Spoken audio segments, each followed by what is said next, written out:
First question is from Brother Yusuf Shuhaib, Ghana. What are the basic guidelines in Islam for choosing a spouse? A similar question is asked by Najiba, Afghanistan.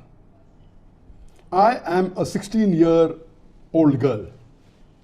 How can we love someone in an Islamic way before marriage? And a similar question asked by Abdullah Mohsin from Dubai, UAE. If it is not too personal, can we know how did you select a life partner? The first question posed by the brother, that what are the guidelines regarding choosing a life partner or a spouse in Islam? Our beloved Prophet Muhammad said, it's mentioned in Sahih Bukhari, volume number 7, hadith number 5090, as well as in Sahih Muslim, volume number 4, hadith number 3635. It is a muttafiq alayk. It's a hadith present in Bukhari as well as in Sahih Muslim. It's mentioned, Abu Hurairah, may Allah be pleased with him, narrated that the Prophet, peace be upon him, said that women are chosen in marriage for 4 things: the wealth, the lineage or nobility, beauty, and religion. Choose her for the religion. Here in this hadith, our beloved Prophet says that women in marriage are chosen for 4 things: wealth, lineage, nobility. Third is beauty, and fourth is religion. And the best is religion. That means choose the woman who is religious. Here we come to know that the maximum importance that should be given is to the religion. Because all the earlier 3 criteria which people normally look for in marriage, it is limited and mainly for this dunya. For example, wealth. Wealth is something which can maybe get you some luxury in this world, but may not be beneficial in the akhirah.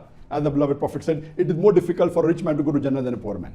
But it's not haram to have wealth, but it is not the major criteria you should look for. The second is lineage. Looking at the lineage and the family, it's good, but that is not the main. It is mainly for the dunya. You may say, oh, coming from a very good family, from a noble family.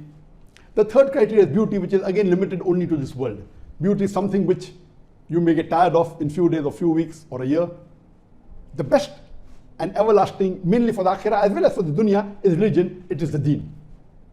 And if I was to pay any weightage in choosing, this is my own opinion, that if a boy wants to choose a girl, 90 to 95% should be for the deen, for the religion.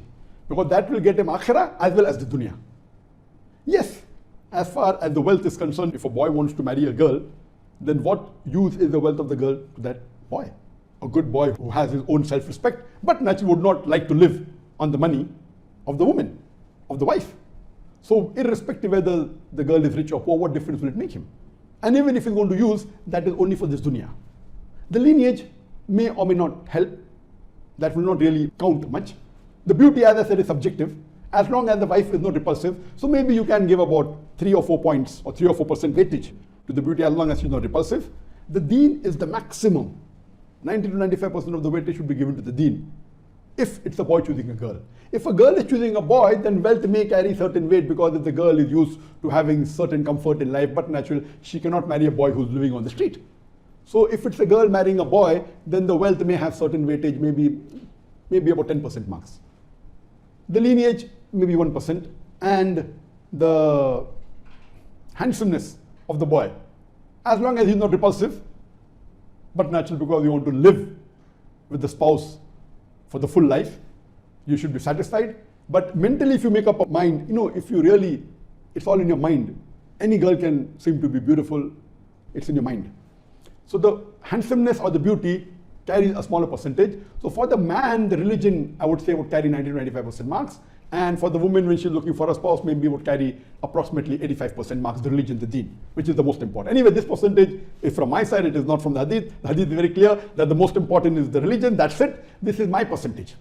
Regarding the second question posed by the sister, that can we have an Islamic love before marriage? Regarding the love before marriage that we have nowadays in the modern society, in the Western society, but naturally it is haram. There is no LBW. LBW in the cricket, you have leg before wicket.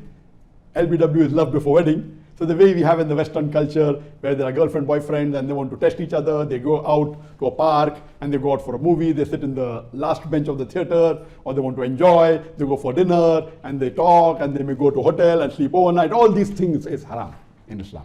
Yes, you can, while selecting a life partner, have interview along with the mahram. If a boy is going to look at a girl, then maybe the boy's sister is there, or the girl's father is there, along with the mahram. But natural, you can ask questions, you can interview for a few minutes, for half an hour, for 1 hour. There's no limit. You can have 1 meeting, 2 meetings, no problem to understand, because you want to spend the full life with the girl and the girl with the boy. But going out alone and being in seclusion, you know, the shaitan is there. The Prophet said that if there are 2 mahram alone, the third person is the devil. So in the Islamic way, yes, you can interview, but the love before marriage, what we have in the normal sense in the Western world, it is prohibited. Islamic way, yes, you can have.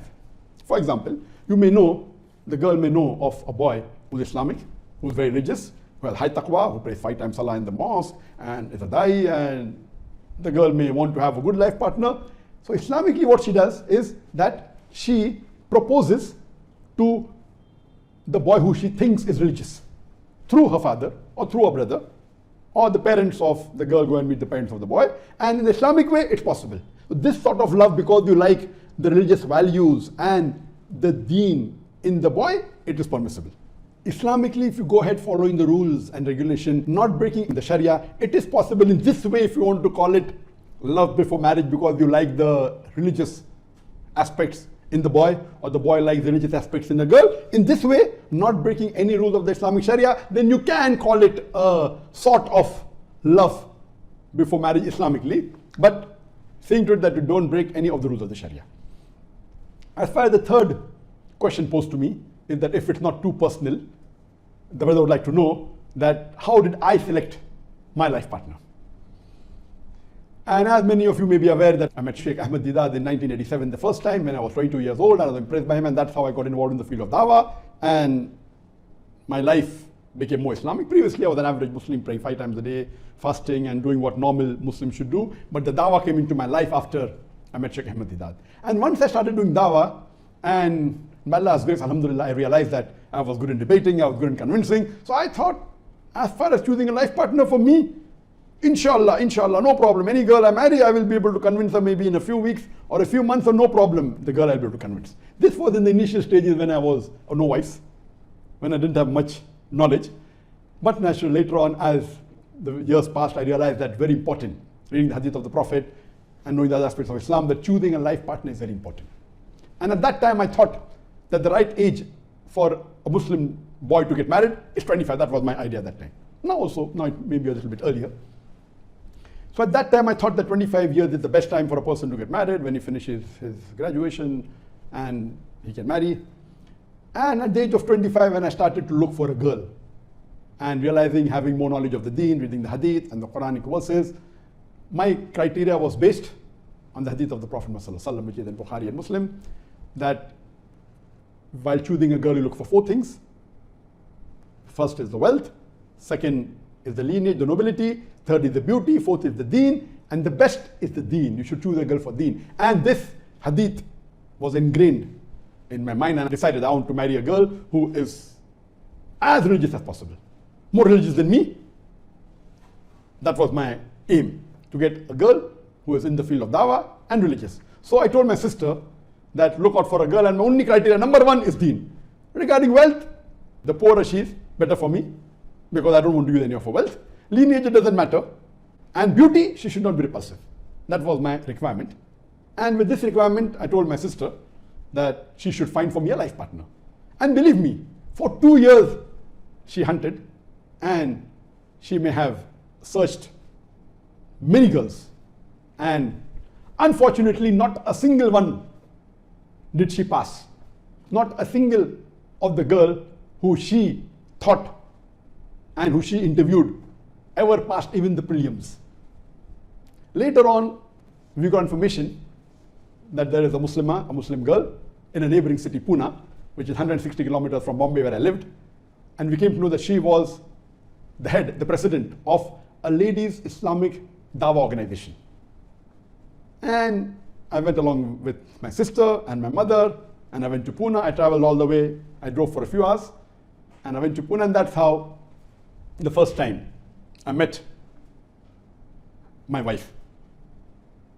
And that time she wasn't aware.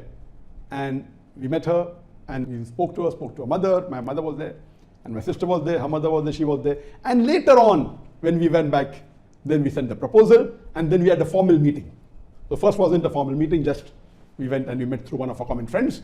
And when we had the formal meeting, we had for a few hours. And alhamdulillah, she was the first girl I met, or I interviewed, or I interacted to be my would-be wife. And alhamdulillah, the first was the best, and Allah blessed me, mashallah, with a wonderful wife. And alhamdulillah, I consider it to be one of the best gifts that Allah has given me. Besides the iman that Allah has given me, the best gift that Allah gave me is my wife. And she was from Pune. And in the first interview itself, it was nearly finalized. Then we had another meeting. My basic criteria was that she should be religious, and she should be a Dai. These were the two criteria, religious and Dai. And I could not find a girl better than her at that time. Already more than 27 years has passed for our marriage. At that time, I could not find anyone better, in my knowledge. And alhamdulillah, this was the only criteria. The remaining was not at all important. But alhamdulillah, even though I wasn't looking for beauty, mashallah, Allah subhanahu wa ta'ala gave me a beautiful wife. And as I said, the beauty is in your mind. And alhamdulillah. And many people used to ask me that now you're giving so many hours for dawah, maybe, about 9-10 hours for dawah. Once you get married, you'll have to give time to your wife. How will you be able to manage both? So one of the reasons that I married a girl who is a daya, so that it's a Venn diagram. Most of our time would overlap. So when I gave approximately 5 hours to her in a day, maybe 3 hours was discussing dawah. And then we started an Islamic organization, Ladies Wing, in my organization, Islamic Research Foundation. The moment we got married, first thing we did was started a Ladies Wing, and she was the president of the Ladies Wing of Islamic Research Foundation. So my main criteria was only deen and dawah. But naturally in the interview, the question asked was based on about what is the concept of purpose of life and other things. So basically these two are the criteria. Allah blessed me, and the best blessing for a Dai is to have a righteous and supporting life partner. For a Dai, the wife can make the life of a Dai hell.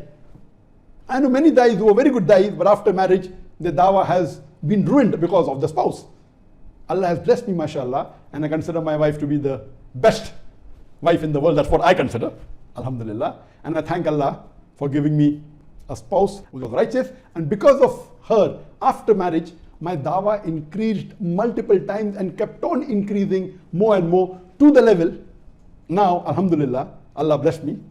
And therefore, choosing a life partner is very important. And as the Prophet said, look for a life partner who's religious. Look for deen in her. The other criteria are not at all important. Most important is religious and virtuous. Hope this answers the question.